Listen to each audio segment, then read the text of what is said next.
Welcome to YouTube channel GK GS with Manish sir. आज 21 जनवरी 2024 है और आज की जितने भी महत्वपूर्ण करंट अफेयर होंगे वो हम इस वीडियो में डिस्कस करेंगे। इस वीडियो का पीडीएफ आपको टेलीग्राम पे मिलेगा जिसका लिंक वीडियो की डिस्क्रिप्शन बॉक्स में है। तो आइए शुरू करते हैं आज का महत्वपूर्ण करंट अफेयर। आज का पहला प्रश्न है, जाति आधारित जनगणना शुरू करने वाला दूसरा राज्य कौन बना है? तो आंध्र प्रदेश साथियों दूसरा ऐसा राज्य है जिसने जाति आधारित जनगणना की शुरुआत की है। साथियों ये जो आपको इमेज में दिख रहे हैं यही है आंध्र प्रदेश के मुख्यमंत्री। साथियों देखो, तो दूसरा राज्य बना है आंध्र प्रदेश, तो पहला राज्य कौन सा है? तो बिहार है पहला राज्य।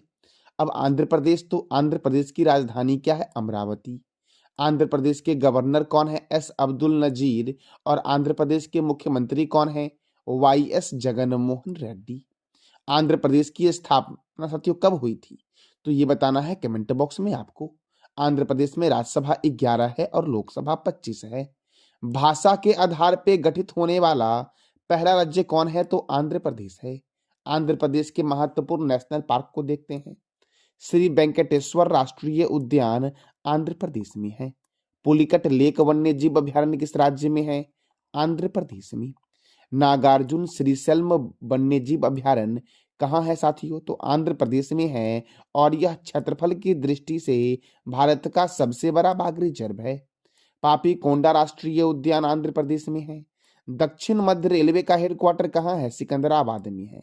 और दक्षिण तटीय रेलवे का हेडक्वार्टर कहाँ है? विशाखापट्टनम में है साथियों। देखो, केंद्रीय तंबाकू अनुसंधान संस्थान कहाँ है? राजमुंदरी में। कोलेरू झील आंध्र प्रदेश में स्थित है और कोलेरू झील जो है आपका ये गोदावरी नदी और कृष्णा नदी के डेल्टा पर स्थित है। पुलिकट झील तमिलनाडु और आंध्र प्रदेश में स्थित है। यह भारत की दूसरी सबसे बड़ी खारे पानी की झील है। भारत की दूसरी सबसे बड़ी खारे पानी की झील कौन सी है? पुलिकट झील। भारत की सबसे बड़ी खारे पानी की झील कौन सी है? तो चिल्का झील है साथियों, जो ओडिशा में है। अच्छा, मीठे पानी की सबसे बड़ी झील कौन सी है? तो ये बताना है कमेंट बॉक्स में आपको। भारत का सबसे गहरा बंदरगाह है विशाखापट्टनम बंदरगाह साथियों। साथियों एशिया की अंडों की टोकरी बोला गया है आंध्र प्रदेश को। अगला प्रश्न हमारा है, 47वें कोलकाता पुस्तक मेले में थीम देश के रूप में किसे आमंत्रित किया गया है? तो साथियों ब्रिटेन यूके को आमंत्रित किया गया है 47वें कोलकाता पुस्तक मेले के थीम देश के रूप में साथियों। अब 47वें कोलकाता पुस्तक मेले का उद्घाटन किसके द्वारा किया गया है? तो साथियों पश्चिम बंगाल के मुख्यमंत्री है ममता बनर्जी, उन्हीं के द्वारा किया गया है। अब थीम देश है ब्रिटेन, तो जानते हैं ब्रिटेन के बारे में। देखो, ब्रिटेन को यूनाइटेड किंगडम के नाम से जानते हैं। यूनाइटेड किंगडम की राजधानी क्या है? लंदन। लंदन कौन से रिवर के किनारे है? ये बताना है कमेंट बॉक्स में आपको। यहाँ की करेंसी है पाउंड स्टर्लिंग। यहाँ के प्रधानमंत्री है ऋषि सुनक। एमनेस्टी इंटरनेशनल का मुख्यालय कहाँ है? तो लंदन में है। साथियों देखो, राष्ट्रमंडल यानी कि कॉमनवेल्थ का मुख्यालय भी लंदन में है। अंतर्राष्ट्रीय समुद्री व्यापार संगठन का हेडक्वार्टर भी कहां पर है? लंदन में। अब साथियों कोलकाता में यह पुस्तक मेला हो रहा है, तो कोलकाता से महत्वपूर्ण प्रश्न बनते हैं। ईडन गार्डन स्टेडियम कोलकाता में है। कहां पर है ईडन गार्डन? कोलकाता में है।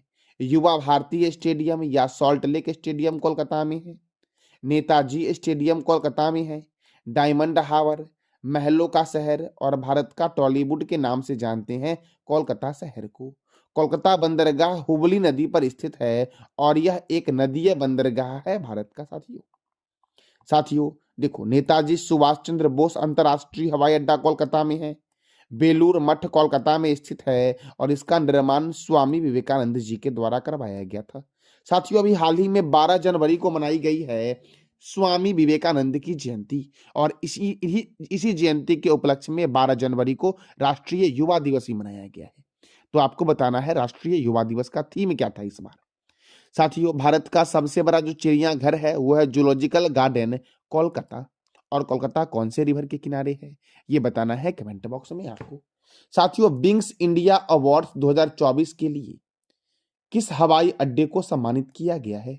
अर्थात बिंग्स इंडिया अवार्ड 2024 में कौन सा हवाई अड्डा सर्वश्रेष्ठ हवाई अड्डा बना है? तो देखो, केम्पेगौड़ा अंतरराष्ट्रीय हवाई अड्डा जो है ये बेंगलुरु में है, और इंदिरा गांधी अंतरराष्ट्रीय हवाई अड्डा जो है ये नई दिल्ली में है। ये दोनों हवाई अड्डा साथियों विंग्स इंडिया अवार्ड 2024 में सर्वश्रेष्ठ हवाई अड्डा बना है, अर्थात इसका आंसर हो जाएगा ए और बी दोनों। वाल्मीकि अंतरराष्ट्रीय हवाई अड्डा कहाँ है?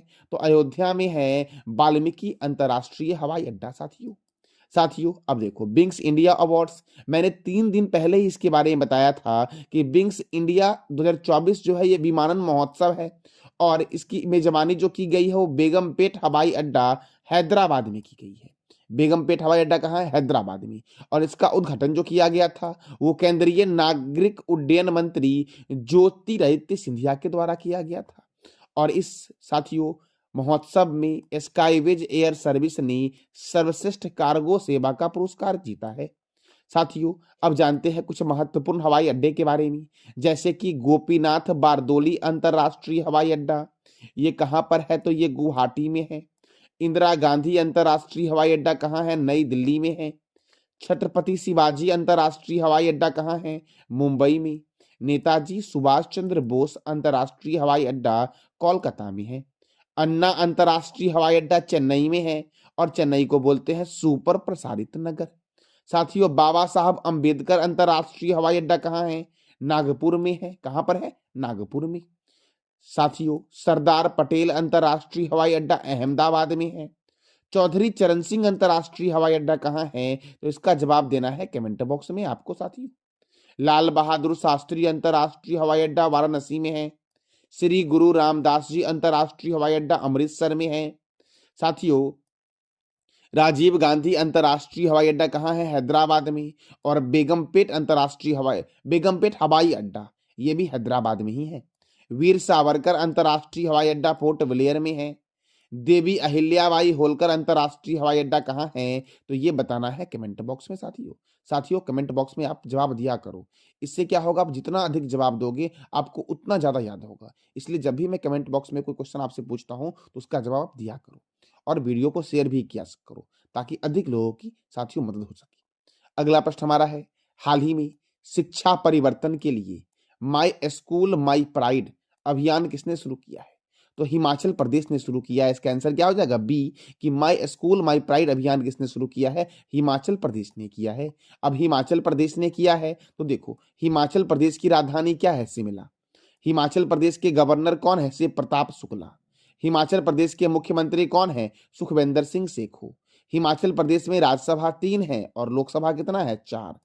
पिन वैली राष्ट्रीय उद्यान, ग्रेट हिमालयन राष्ट्रीय उद्यान, धौलाधर वन्यजीव अभ्यारण्य किस राज्य में है? तो हिमाचल प्रदेश में साथियों।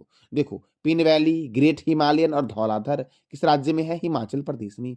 रोहिला राष्ट्रीय उद्यान, खीरगंगा राष्ट्रीय उद्यान, सिंबल बरा राष्ट्रीय उद्यान, चंद्रताल वन्यजीव अभ्यारण्य, लिम्पा असरंग वन्यजीव अभ्यारण्य किस राज्य में है? तो हिमाचल प्रदेश में। कौन कौन सा?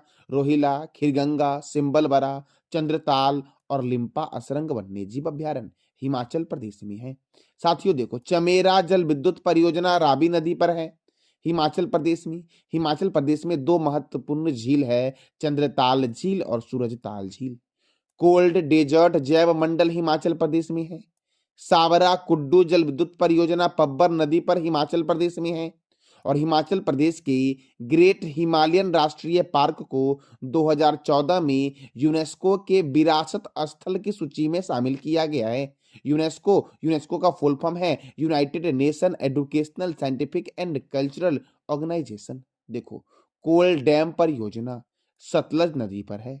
नाथपा झाकरी परियोजना ये भी सतलज नदी पर है और हिमाचल प्रदेश में है। केंद्रीय आलू अनुसंधान संस्थान शिमला में है। और सिपकिला दर्रा और रोहतांग दर्रा किस राज्य में है? हिमाचल प्रदेश में साथियों। अगला प्रश्न हमारा है, प्रधानमंत्री राष्ट्रीय बाल पुरस्कार 2024 कितने बच्चों को दिया जाएगा? तो 19 बच्चों को दिया जाएगा प्रधानमंत्री राष्ट्रीय बाल पुरस्कार 2024 साथियों। देखो, 22 जनवरी को दिल्ली के विज्ञान भवन में राष्ट्रपति द्रौपदी मुर्मू के द्वारा यह पुरस्कार साथियों दिया जाएगा। कितने बच्चों को? 19 बच्चों को दिया जाएगा साथियों। साथियों अगर आपको इसकी पूरी जानकारी चाहिए तो मैं एक इसका शॉर्ट पीडीएफ साथियों टेलीग्राम पे डाल दूंगा, आप वहां से साथियों उसको कलेक्ट कर लेना। और टेलीग्राम का लिंक जो है वो वीडियो के डिस्क्रिप्शन बॉक्स में है, वहां से आप टेलीग्राम चैनल को ज्वाइन कर लेना। साथियों अगला प्रश्न हमारा है, खेलो इंडिया यूथ गेम 2024 का आयोजन कहाँ होगा? तो इसका आयोजन होगा तमिलनाडु में। इसका आंसर क्या है? बी, कि खेलो इंडिया गेम कहाँ होगा? यूथ गेम तमिलनाडु में होगा। अब तमिलनाडु में होगा तो देखो, तमिलनाडु की राजधानी है चेन्नई, तमिलनाडु के गवर्नर है आर एन रवि, तमिलनाडु के मुख्यमंत्री हैं एम के स्टालिन, तमिलनाडु में राज्यसभा 18 है और लोकसभा 39 है। कुंडा परियोजना तमिलनाडु में कुंडा नदी पर है। मेट्टूर बांध कावेरी नदी पर है तमिलनाडु में। पिल्लूर बांध भवानी नदी पर है और किस राज्य में है? तो तमिलनाडु में है साथियों। साथियों वेदांत गल अभ्यारण्य, इंदिरा गांधी अभ्यारण्य, सत्यमंगलम टाइगर रिजर्व, मुद्दुमलई अभ्यारण्य किस राज्य में है? तमिलनाडु में।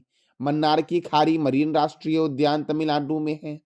साथियों देखो, कुंडनकुलम परमाणु ऊर्जा संयंत्र यह भारत का सबसे बड़ा परमाणु ऊर्जा संयंत्र है और यह किस राज्य में है? तमिलनाडु में। याद रखना, कुंडनकुलम परमाणु ऊर्जा संयंत्र भारत का सबसे बड़ा परमाणु ऊर्जा संयंत्र है। अन्ना अंतरराष्ट्रीय हवाई अड्डा चेन्नई में है। तालाबों द्वारा सर्वाधिक सिंचाई वाला राज्य कौन सा है? तमिलनाडु। केंद्रीय चमड़ा अनुसंधान संस्थान चेन्नई में है। राष्ट्रीय गन्ना प्रजनन केंद्र कहाँ है? तो कोयम्बटूर में है साथियों। राष्ट्रीय गन्ना प्रजनन केंद्र कहाँ पर है? कोयम्बटूर में। दक्षिण भारत का मैनचेस्टर कोयम्बटूर को बोलते हैं। इंदिरा गांधी परमाणु अनुसंधान केंद्र कलपक्कम में है और इसकी स्थापना 1971 में हुई थी। एम ए चिदम्बरम स्टेडियम कहाँ है? चेन्नई में। और इसकी यह साथियों जो स्टेडियम है एम ए चिदम्बरम स्टेडियम, यह इसकी स्थापना कब हुई थी? 1916 में हुई थी और यह भारत का दूसरा सबसे पुराना स्टेडियम है। अगर मैं पूछूं कि भारत का दूसरा सबसे पुराना स्टेडियम कौन सा है तो क्या बोलोगे? एम ए चिदम्बरम स्टेडियम, और चिदम्बरम है चेन्नई में। स्थापना कब हुई थी? 1916 में। लेकिन भारत का सबसे पुराना स्टेडियम कौन सा है? तो कोलकाता का ईडन गार्डन स्टेडियम है, जिसकी स्थापना हुई थी 1864 में। कब हुई थी? 1864 में हुई थी साथियों। अगला प्रश्न हमारा है, सशस्त्र सीमा बल के नए महानिर्देशक कौन बने हैं? एसएसबी के नए महानिर्देशक कौन बने हैं साथियों? तो दलजीत सिंह चौधरी बने हैं। एसएसबी के नए महानिर्देशक कौन बने हैं? दलजीत सिंह चौधरी बने हैं साथियों। अब देखो, एसएसबी सशस्त्र सीमा बल साथियों, इसका हेडक्वार्टर कहाँ है? नई दिल्ली में। और इसकी स्थापना हुई थी 20 दिसंबर 1963 को। कब हुई थी? 20 दिसंबर 1963 को इसकी स्थापना हुई थी साथियों। और भी महत्वपूर्ण अध्यक्ष हैं, उसको भी देखते हैं। तो table tennis of India federation की अध्यक्ष कौन है? मेघना अहलावत। भारत के मुख्य चुनाव आयुक्त साथियों, भारत के मुख्य सूचना आयुक्त कौन है? सूचना आयुक्त तो हीरालाल समारिया। अच्छा, मुख्य चुनाव आयुक्त कौन है ये बताना है आपको कमेंट बॉक्स में। रेलवे बोर्ड की सचिव कौन बनी है? अरुण नायर बनी है साथियों। कौन बनी है? अरुण नायर। साथियों देखो, केंद्रीय औद्योगिक सुरक्षा बल की पहली महिला प्रमुख बनी है नीना सिंह। भारतीय कुश्ती महासंघ के अध्यक्ष बने संजय सिंह। आईटीबीपी के महानिर्देशक हैं राहुल सरगोत्रा। एशियाई विकास बैंक के कार्यकारी निदेशक कौन बने हैं? विकासशील बने हैं। सीआरपीएफ के महानिर्देशक बने हैं Anish Dayal Singh. National investment and infrastructure fund limited के सीईओ कौन बने हैं? तो संजीव अग्रवाल बने हैं। कौन बने हैं? संजीव अग्रवाल। साथियों महाराष्ट्र की पहली महिला डीजीपी कौन बनी है? रश्मि शुक्ला। बॉम्बे स्टॉक एक्सचेंज के नए अध्यक्ष कौन है? प्रमोद अग्रवाल हैं। टाटा पावर रिन्यूएबल एनर्जी के एमडी एंड सीईओ हैं दीपेश नंदा। रेलवे बोर्ड के अध्यक्ष और सीईओ कौन है? जया वर्मा सिन्हा है साथियों। साथियों प्रेस ट्रस्ट ऑफ इंडिया के नए अध्यक्ष कौन है? K N Shanta Kumar. Press information bureau के नए प्रमुख कौन बने हैं? मनीष देसाई। रेलवे सुरक्षा बल के महानिर्देशक है मनोज यादव। नाबार्ड के नए अध्यक्ष हैं साजी केबी।